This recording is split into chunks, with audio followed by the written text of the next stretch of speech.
Vamos ler no livro de 1 Reis, capítulo 17, versículo de número 2.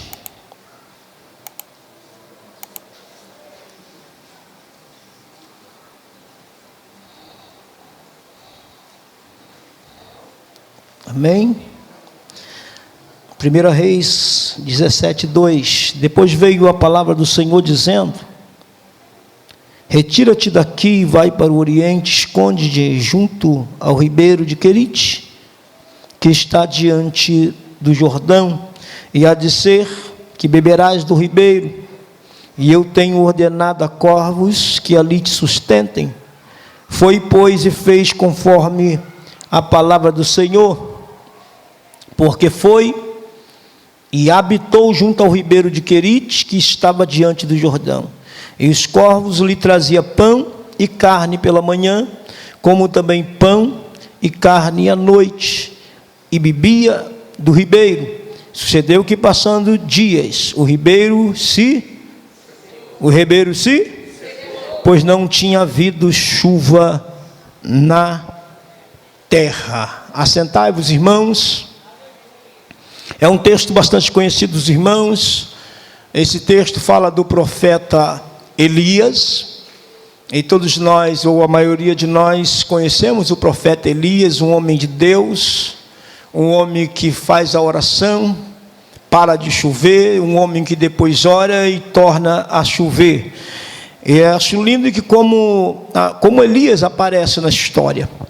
A Bíblia diz que Elias já chega profetizando para o rei Acabe. E Deus, quando Ele quer fazer algo grande, irmãos, Ele não depende de uma nação inteira, ou de um partido político, ou de uma cidade. Ele só precisa de uma pessoa. E segundo Hernando Dias Lopes, Elias era da cidade chamada Tisbé, por isso que ele era o tisbita. E interessante que esse território é tão pequeno que nem no mapa de Israel consta. Então Deus pega uma pessoa, tira de um lugar que ninguém conhece, de uma família que ninguém conhece, para fazer história. E o que Deus não pode fazer, todas as coisas Deus pode fazer, irmão. Deus pega, onde eu estava preparando uma palavra aqui, na primeira carta aos Coríntios, aqueles que não são, aleluia, para confundir os que são. Ele pega aquele mais miserável, vil, aleluia, para usar e fazer coisas grandes. E agora a gente vê ele aparecendo na história e profetizando contra, aleluia, Samaria, profetizando para Acabe, dizendo, aleluia, que não ia chover, não ia cair orvalho. Irmãos, Deus, quando Ele quer fazer, ninguém pode impedir. E nós já ouvimos coisas extraordinárias nesta noite de livramento que Deus tem nos dado, tem dado ao seu povo. Então o meu Deus, o teu Deus é um Deus que livra, é um Deus que protege, é um Deus que guarda e é um Deus que faz. Mas eu vejo algo interessante nesse texto, eu quero compartilhar com os irmãos. Depois que ele vai profetizar que não vai cair chuva e nem orvalho, olha que coisa interessante, nem o ordinário e nem o extraordinário ia acontecer. E ele diz que é sobre a palavra dele, é um homem que tem intimidade. Mas Elias, ele vai profetizar, e agora ele vai colocar a cabeça entre joelhos e vai orar, aleluia, ele vai clamar, ele profetiza com responsabilidade.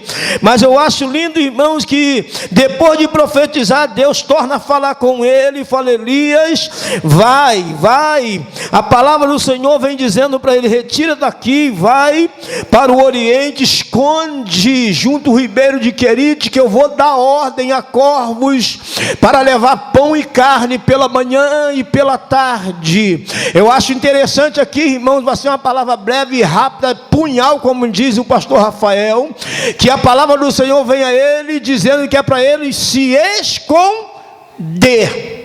Quem me ouve, diga amém. A palavra está dizendo: você vai se esconder, quer dizer, um período, vai passar um tempo.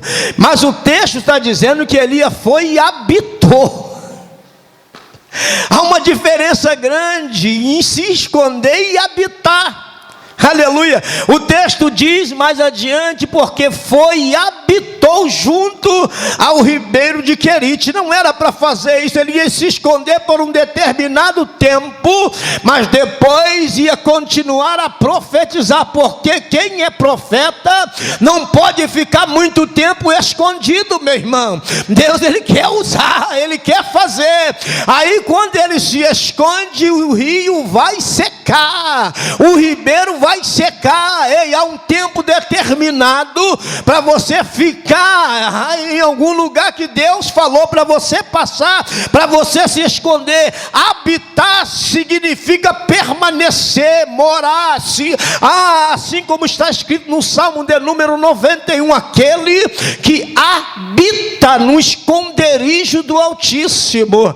Então aquele que habita, ele mora, ele está sempre guardado, protegido, debaixo da sombra do Onipotente. E quando alguém habita, ele descansa. E Elias estava descansando no local que não era para se descansar, era somente para se esconder por um determinado tempo.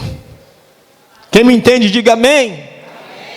Porque quando a gente fica onde não é para permanecer, algo vai acontecer, e Deus faz o ribeiro secar. Porque ele mesmo profetizou que não ia chover, e agora ele quer ficar bebendo do ribeiro. Oh, aleluia. E Deus diz: levanta daí, meu irmão, você vai seguir, você vai prosseguir, porque não é para habitar, é somente para esconder, porque o ministério vai continuar. Fala para o teu irmão: o teu ministério vai continuar, não é para parar, não é para ficar na zona de conforto, porque agora estava confortável, vinha pão e vinha carne de manhã e de noite, mas Deus está dizendo: você se levanta e vai caminhar, aleluia, vai continuar o teu ministério. Aleluia. E ele vai permanecer ali. Os corvos lhe traziam pão e carne. Deus dá ordem ao nosso respeito. Até Satanás sabe disso, e ele vai dizer para Jesus lá em Mateus capítulo 4: Deus dá ordem ao teu respeito. Oh, coisa linda, né? E aqui Deus está dando ordem a corvos, irmãos, para levar comida. Sabe o que é interessante? Lembra que foi profetizado, havia uma seca. Havia uma seca, e eles estavam procurando Elias para prender ou talvez matá-lo. E ele vai para um lugar, irmão, se esconder. Aí a gente fica pensando: por que eles não foram atrás de Elias? Porque quem estava indo para aquele lugar levar a carne eram os corvos. Os corvos são animais de rapina, e aonde vai corvos, urubus, não tem nada que preste, não tem ninguém lá. Quem vai habitar? Olha como é que Deus trabalha. Aleluia. Ué, por que os corvos não usam outro pássaro? Porque Deus, ele é tremendo, irmãos. Aleluia. Só tem urubu lá, então é só coisa morta. Não, aleluia. Deus dá ordem até os corvos para te sustentar, para te alimentar, para levar provisão para a tua vida. Agora imagine se nós estamos vivendo um tempo de seca, um tempo de fome, e aqueles corvos não comeram aquele alimento. De repente a vontade vinha, mas Deus dizia para ele: ei, vocês não podem comer, vocês estão em missões, vocês têm que levar para o meu servo que está escondido, está guardado, vocês vão levar e não podem comer. Deus está dando ordem agora os corvos para levar de manhã e de tarde. Imagina, irmão, uma situação dessa. A fome estava instalada, a seca também, e Deus está usando corvos para levar comida. E de repente o rei e a rainha olhavam: ele não está para lá, porque para lá só vai corvos, só urubus. Mas Deus trabalha naquilo que você nem imagina, e esse texto está dizendo que Deus dá ordem a quem você menos imagina, para que aconteça um milagre na minha e na sua vida. Quantos estão recebendo essa palavra nesta noite? Mas lembre de uma coisa: não é para morar, não é para habitar, é para passar, é para se esconder, porque tem coisa grande para acontecer mais adiante. Emanaracancho, eu sinto ele aqui. Quem sente ele pode adorar o nome do Senhor Jesus. Os corvos lhe traziam pão e carne. Eita! Jesus, a gente fica imaginando. A fome instalada em você levando carne. E tem que entregar, irmão. Quando Deus manda, não interessa, tem que obedecer. Aleluia. E vai passar um tempo e vai secar o ribeiro. A provisão, ela tem tempo certo. Tudo que Deus faz, irmãos, tem um propósito. Alguém entendeu nesta noite? Tudo que Deus faz tem um propósito. Só que às vezes a gente não entende o falar de Deus. Às vezes a gente não entende o que Deus quer fazer e como Ele fará. E Elias, aleluia, o vento está tirando aqui a página. E Elias, ele vai querer habitar ali, porque todo lugar que se torna confortável, dá vontade de permanecer. Alguém me entende nesta noite? Aí, Deus usou corvos, agora quer usar uma viúva. Eu já estou encerrando. O que eu quero dizer para você, a mensagem é: Deus sempre vai usar alguém. Deus sempre vai usar alguém. Vou repetir, Deus sempre vai usar alguém para levar e trazer a provisão. E eu quero profetizar nesta noite que a provisão vem da onde você menos espera. Deus está falando aqui. O nosso Deus é um Deus que provê, pastor Rafael. E às vezes a gente está esperando de alguém, vem de outro lado. Aleluia. Deus poderia mandar uma águia, ou não, Deus mandou o corvo. Deus agora poderia usar uma pessoa rica, não, Deus vai usar uma viúva pobre, para declarar, para demonstrar que Ele é Deus na tua vida. Eu estou profetizando nesta noite, a provisão vem, meu irmão, da onde eu não sei, mas vai chegar sobre a minha e a tua casa, vai chegar sobre a minha e a tua vida. A provisão de Deus, ela tem endereço certo, e ela vai chegar também na hora certa. Aleluia. Deus está dando ordem ao meu e ao teu respeito nesta noite. Aleluia. Deus é aquele que dá ordem, e a ordem de Deus tem que ser executada. Aleluia. Foi falado pela manhã, se não me falha a memória, oh aleluia, que Deus manda Isaías entregar lá para Ezequias doença de morte, vai morrer. Mas quando Isaías volta ainda no pátio, Deus torna a dizer: volta lá, porque a oração dele foi ouvida. Ele virou para a parede e orou, e o profeta tem que voltar, porque ordem de Deus é para ser cumprida. Ah, mas eu falei que ia morrer, mas agora vou ter que dizer que não vai mais. É porque Deus faz aquilo que lhe apraz. Está entendendo nesta noite? Eu não entendo, mas eu aceito, porque é Ele que faz. O problema é que nós queremos entender o que Deus está fazendo. Se a gente não entende, a gente não aceita. Aí que está o problema. Aí vou tornar a falar sobre Maria. Maria não entendeu nada. Ué, virgem, vou ficar grávida? Como é que será isso? É isso que é a pergunta dela. Mas como se dará isso? Como será isso? Sabe o que eu acho lindo? Que mesmo sem Maria entender, ela vai dizer: seja feita a sua vontade. Você não precisa entender, meu irmão. Você tem que aceitar a vontade de Deus na tua vida. Ah, pastor, não entendi, não aceito. É melhor entender, meu irmão. É melhor aceitar. Tem coisa que não vai entender, você não vai, eu não vou, nós não vamos entender. Mas então, Jesus, mas aceite, porque a vontade de Deus é boa, é perfeita e é agradável. Quem está entendendo nesta noite?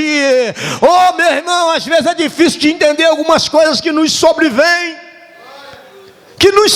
Que é um exemplo, Gideão. Por 7 anos tudo que fazia, os midianitas levavam, roubavam, destruía. E quando o anjo chega debaixo do orvalho ali, e está ali Gideão malhando um trigo, ele diz: Gideão, Deus é contigo, varão valoroso, vai nessa tua força.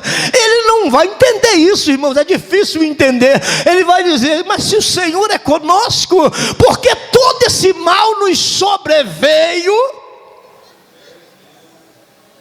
O mal que sobrevém sobre nós, o mal que nos sobrevém, não isenta a provisão de Deus na minha e na tua vida. Deus está dizendo: Gideão, o mal está instalado, mas eu sou contigo mesmo assim. Gideão, os midianitas têm destruído, têm roubado, têm levado, mas eu ainda tenho algo grande para você fazer. Deus está falando com alguém aqui: eu tenho algo grande para realizar na tua vida. O ministério ainda está de pé, a profecia ainda está de pé, a esperança ainda há, a vitória ainda há, a promessa está de pé. Catuca o teu irmão aí, diz: a promessa de Deus ainda está de pé. Sabe o que nos chama a atenção? Porque Gideão, irmãos, ele estava salvando da sua família, da sua casa. Gideão está malhando trigo no lagar. Trigo significa alimento, a palavra de Deus. Então, em outras palavras, conjecturando, Gideão estava na palavra, no alimento. Gideão estava fazendo algo diferente. Deus ama quem faz algo diferente. Meu Deus, alguém entendeu isso aqui? Porque está todo mundo fazendo a mesma coisa. Gideão está malhando trigo num lugar que não é para se malhar. Gideão está fazendo algo no lugar aparentemente errado, mas ele está se livrando do problema. Ele está conseguindo defender o da sua casa e o da sua família. Deus olha para Gideão e diz: esse é valoroso, esse está fazendo algo diferente. E Deus está te chamando nesta noite para fazer algo diferente. Voltando para Elias. Então Elias, irmãos, ele vai querer ficar um tempo ali. Deus vai remanejá-lo. Deus vai fazer algo para tirá-lo daquele lugar, para levar para um propósito.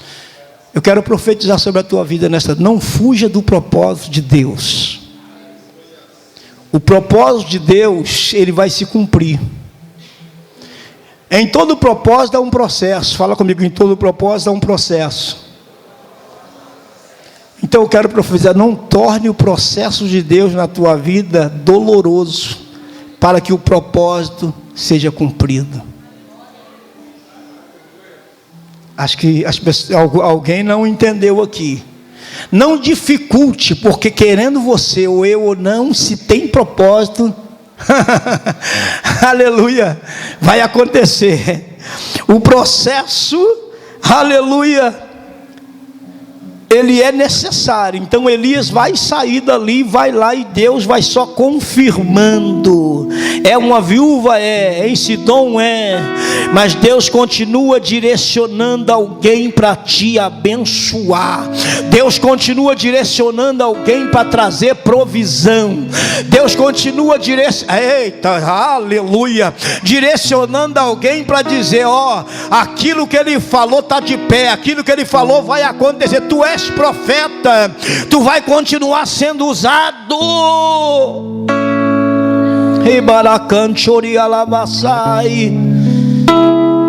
Então, irmãos, eu só quero afirmar isso aqui.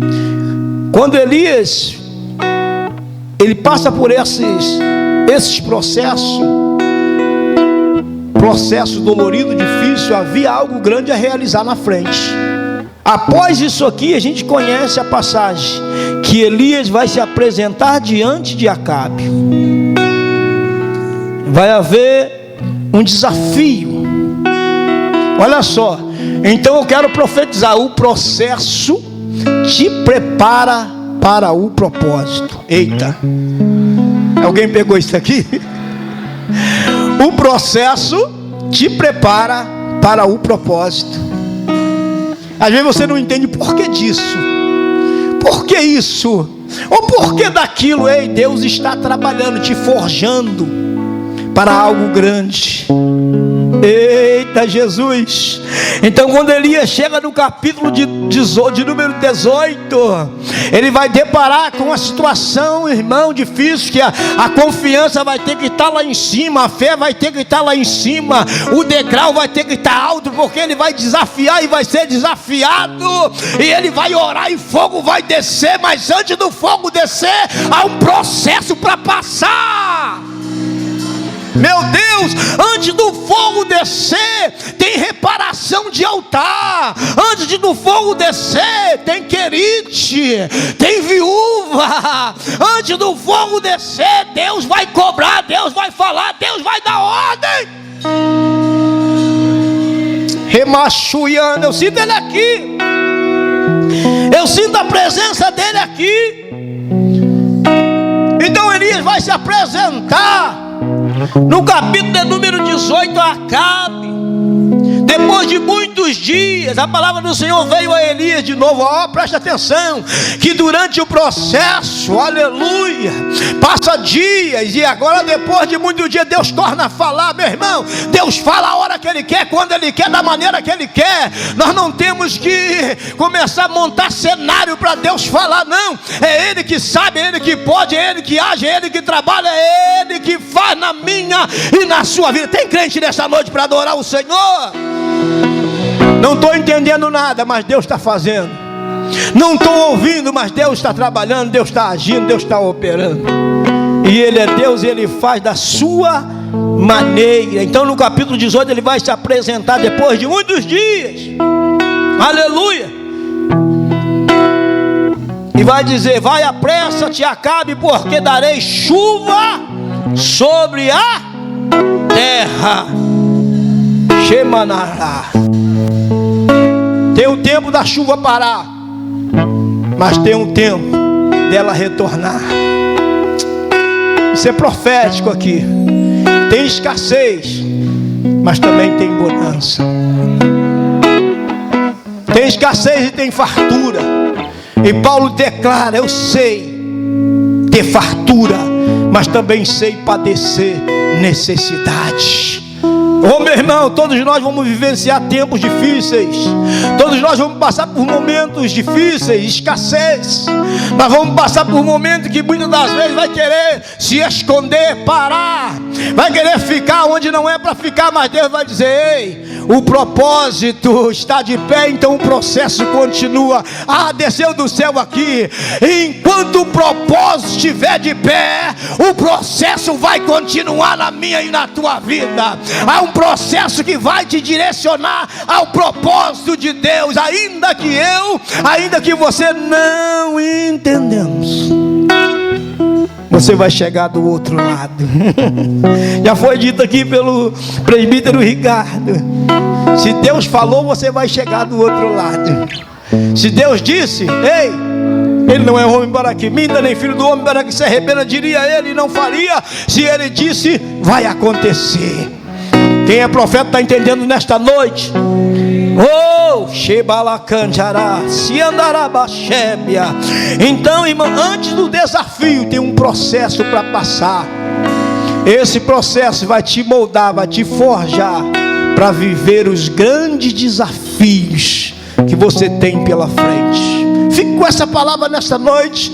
O processo, ele não nos mata. O processo, ele nos prepara para a grande obra que Deus tem na nossa vida. Alguém está entendendo nesta noite? Eu vou sucumbir, eu vou morrer dentro desse processo? Não. Deus direcionou o povo para o deserto, não para matá-los, mas para forjá-los a entrar numa terra que mana leite e mel. Deus queria tirar a escravidão de dentro deles. Eles saíram da escravidão, mas a escravidão ainda estava dentro dele. É forte isso aqui. Eles saíram do Egito, mas o Egito ainda estava dentro dele. Então Deus tinha que passar com eles no deserto para tirar esse espírito de covardia de dentro deles. Mas muitos não conseguiram se libertar disso e ficaram para trás. Morreram no deserto. Mas o deserto é lugar de aprendizagem. O deserto é lugar de milagre. O deserto é lugar de vitória. O deserto é lugar de Deus moldar caráter. O deserto é lugar de Deus preparar a crente para viver o extraordinário. Pastor, está deserto. Elias está vivendo um tempo de deserto, um tempo de seca, um tempo de fome, mas mesmo assim está vivendo o extraordinário. Meu irmão, não é a circunstância que vai impedir de você viver o extraordinário. Nesta noite eu quero que você levante a mão e adore a Ele, porque as circunstâncias que te cercam não vão impedir o extraordinário de Deus de acontecer na tua vida. calabandará. Ei, Deus é fiel. Eu tenho vivido experiências com Deus, irmãos. Então a gente prega o que a gente vive. Tem hora que parece que não vai dar e Deus faz dar. Eu falei isso ontem. Tem hora que parece que não tem jeito, mas Deus dá jeito. Porque eu estou na palavra. E Paulo escreve: Deus em Cristo suprirá todas as vossas necessidades. Alguém está tomando posse disso aqui? Toda necessidade serão supridas pelo Senhor Jesus. Toma posse disso nesta noite, é profético.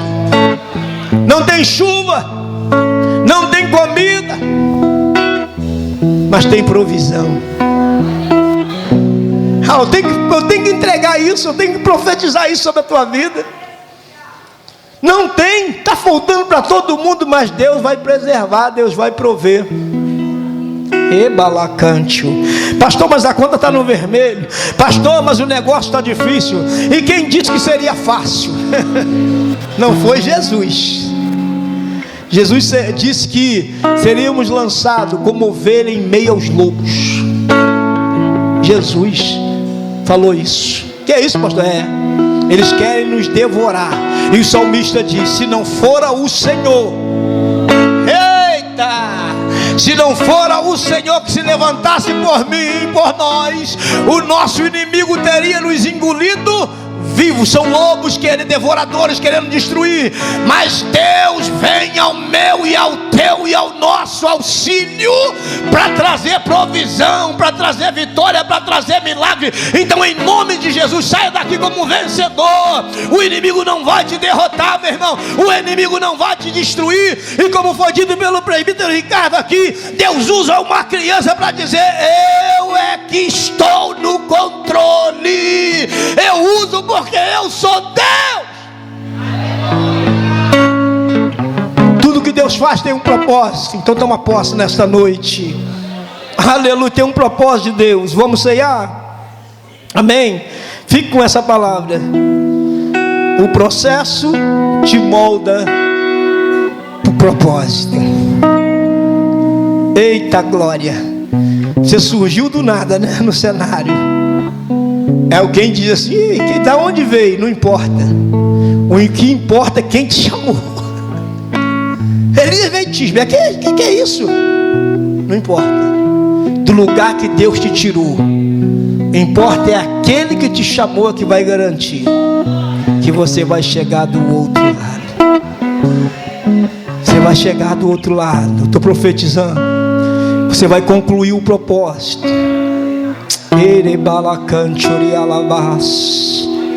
Parece que não vai chegar. Tem vento, tem tempestade, tem inimigo trabalhando, mas se Deus falou, vai acontecer.